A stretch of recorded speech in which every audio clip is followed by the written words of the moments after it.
Okay, so last time we finished with the Deutsch-Jozsa problem and algorithm, and I just wanted to actually finish it today. We didn't get enough time.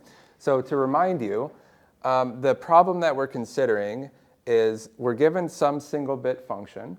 F inputs a single bit and outputs a single bit. And we are interested in something about this function. We want to know if f of 0 is equal to f of 1. By the way, this is sometimes called the parity of the function. You'll see it stated this way. This is just the easiest way to state it without any additional jargon. And we're going to try to do this by querying the function. A classical query just means evaluating the function. So you tell me some input z, either 0 or 1. I tell you what the corresponding output is. And since these are independent, we agreed that the classical query complexity would be 2. You can't do it in fewer than 2. Now, with a quantum query, it's essentially the same thing. We wrote down what we call the basis query. That was pretty much identical to the classical query. We just needed another register to make it reversible. We also wrote down the phase query, which is what I've only written here today. So this is equivalent to the basis query, but it's a little bit strange if you try to think about it in terms of classical computing. Because what we're doing is we're writing the information about the function f, evaluated at z, into what we call the phase of the corresponding register or state. So negative 1 to the f of z times ket z.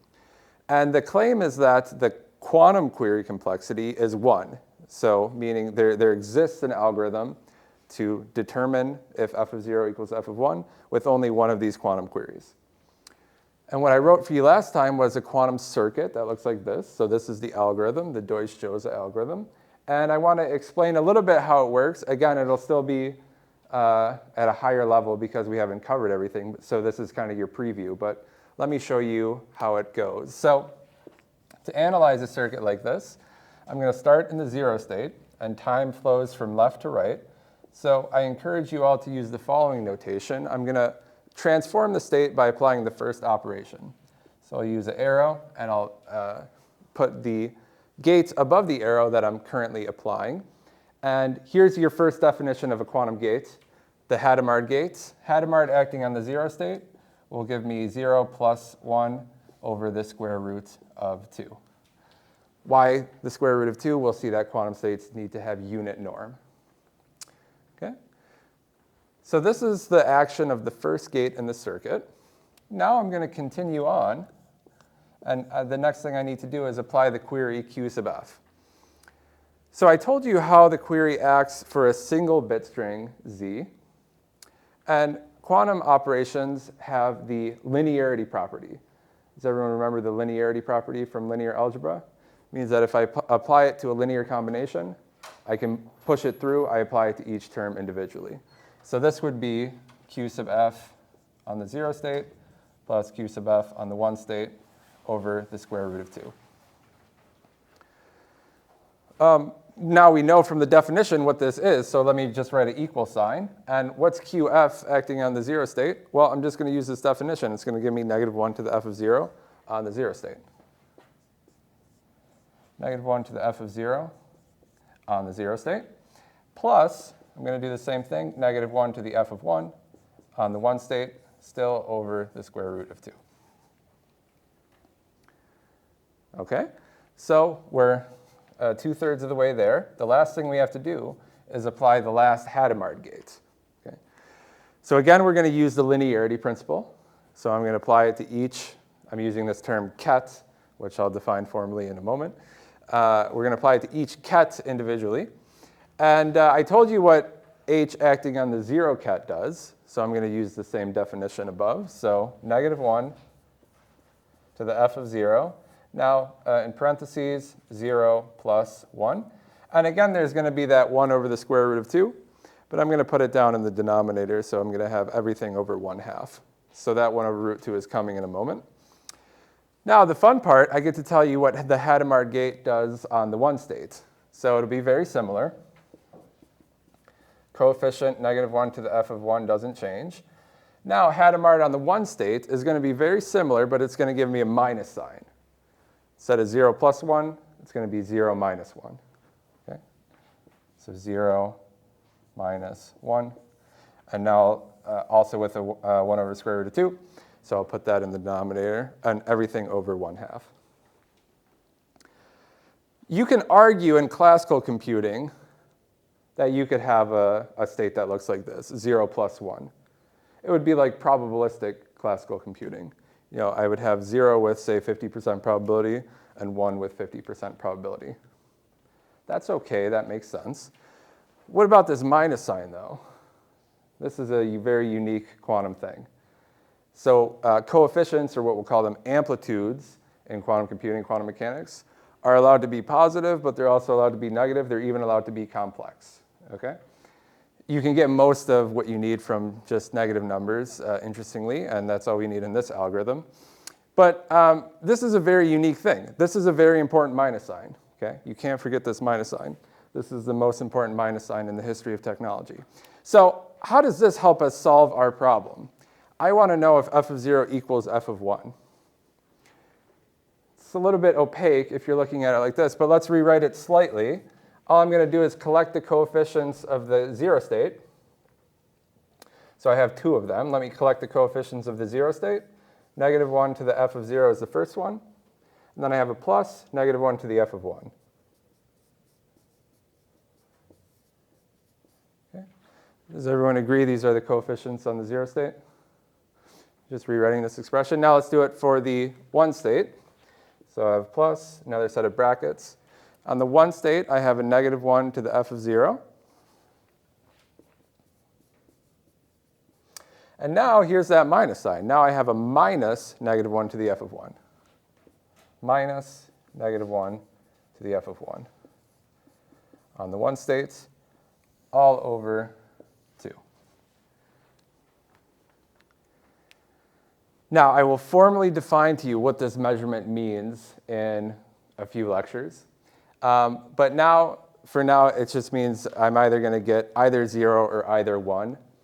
And I'm going to get the one that's non-zero, okay? So can anyone stare at this and see something interesting about it? How does this let us solve our problem?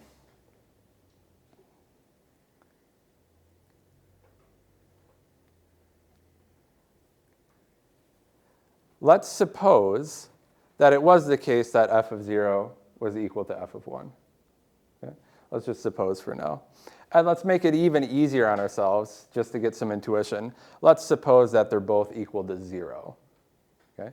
So f of 0 is equal to f of 1, which are both equal to 0. What does this expression simplify to?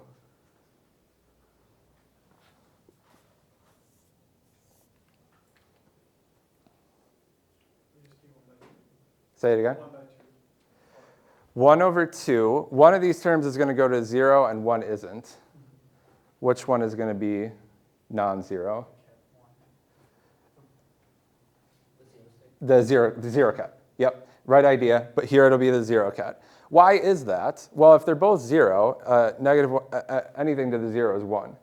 So here I'll have a 1 plus 1. Okay, over 2, that's going to give me 1. Here I'll have a 1 minus 1. That's the importance of the minus sign. Okay, 1 minus 1. The cat 1 term is going to go away. And we just did it for the case that they're both equal to 0, but it's going to be true in the case that they're both equal to 1.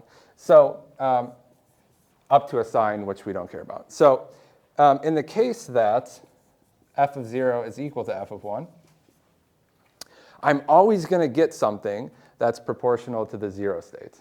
Okay? If it's the other case, f of 0 does not equal f of 1, then you can work through it, and I encourage you to do this. You're only ever going to get something proportional to the 1 state. It's either going to be a positive 1 times the 1 state or a negative 1 times the 1 state. Okay? So now when I measure, and if I get 0 when I measure, the argument goes the other way too. It's an if and only if. If I get 0, then I know it must have been the case that f of 0 was equal to f of 1. Okay. So we've solved the problem. How many queries did we have to use? Only 1. Okay. This positive sign and this negative sign, and the fact that terms are canceling out, give us our first key term in quantum computing, constructive interference. Constructive interference and destructive interference.